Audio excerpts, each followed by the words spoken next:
Matt Gaetz is out and Pam Bondi, this woman, is in as President-elect Trump's pick for Attorney General. Bondi previously served as Florida's Attorney General. Her appointment comes just hours after the former Congressman Matt Gaetz withdrew from consideration. He just could not escape the cloud of controversy surrounding allegations against him of sexual misconduct and drug use, all of which he has denied. Gaetz writing today, his confirmation was, quote, unfairly becoming a distraction to the critical work of the Trump-Vance transition. He spent yesterday on Capitol Hill with Vice President-elect Vance trying to drum up support from the senators tasked with confirming nominees. I know enough people that were a hell no in the conference to know that the path would have been very, very difficult. And joining us live tonight to discuss is King 5 political analyst Rob McKenna, also Washington's former state attorney general. Rob, thanks for being here. My pleasure, Joyce. Thank you. So you heard the news. Matt Gaetz out. Pam Bondi is now President-elect Trump's pick. What can you tell us about her? Well, I served with Attorney General Bondi in her first term as Florida's AG. She was Florida's first female attorney general. She served 2 terms, was term limited, which is why she served a total of 8 years. She put a lot of emphasis on going after drug abuse, opioid trafficking, and related issues. She also picked up the gauntlet that I threw down as president of the National Association of AGs to go after human traffickers, and really did some stellar work around human trafficking as part of that initiative. So in sum, she's an experienced attorney, 20 years as a prosecutor. She was well regarded by other AGs in both parties, and I think she will be much, much easier to confirm in the Senate than Gaetz would have been. As you know, another controversial pick to head the Department of Defense is Pete Hegseth, who's also facing scandal over his personal life. So what are you hearing, I'm curious, in GOP circles about many of these selections which are bypassing traditional vetting? You know, there's some enthusiasm around a number of the folks who have been nominated. For example, Doug Burgum, the governor of North Dakota, is widely viewed as a strong choice for Interior. I think the nomination that received the most skepticism and outright opposition from Republicans was Matt Gaetz.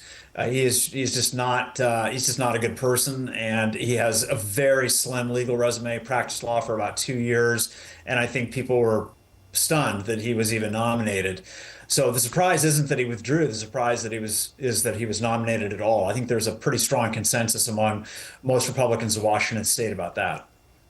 But in terms of a GOP reaction to some of these selections, I am still curious what you're hearing about more broadly some of these selections and the vetting process, and also this idea that we're still hearing about recess appointments. The vetting process has not been transparent, so I don't think any of us really knows what process has been followed in any detail. It doesn't seem that Gaetz went through any real vetting process, but we do know that the president started working on his new administration months ago, as both campaigns were doing, because that's what you do when you're running for president. You're the nominee. You start working on transition months before the November election.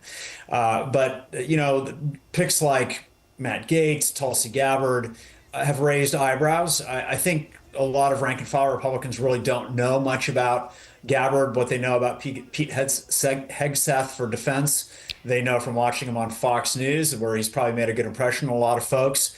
But I think on average, the voters who supported Trump are going to rely on him to make good choices. When he nominates people like Matt Gaetz, I think it undermines that faith. Mm-hmm. But I'm not hearing great criticism of the majority of his nominees at this point.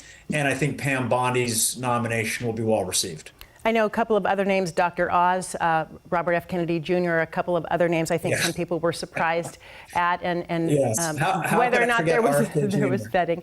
I have one more question I really want to get to. Trump, as you know, has made a lot of these cabinet announcements on his social platform. No press conferences, since the election. Biden held 11 during his transition. President Obama took reporter questions 18 different times during that transition. What do you make of the fact that the president-elect is not talking to traditional media at all during this transitional time? It's consistent with his campaign, where he really relied on social media, on podcasts, and non-traditional, non-mainstream media for a lot of his communications. although he did give a lot of interviews to all kinds of media, and Vice President Harris didn't do that as much, and President Biden was notable for not doing many press conferences at all in the last couple of years. So it is interesting because the man who ran for president, being so available to so many kinds of press, now has decided to really limit himself to the one platform. I suspect that will change again once he is, sworn in. He has never been afraid of a press conference that I've noticed, but I don't think he'll be relying as heavily on the mainstream media press conferences. He'll probably really utilize those channels that were so effective for him during the campaign.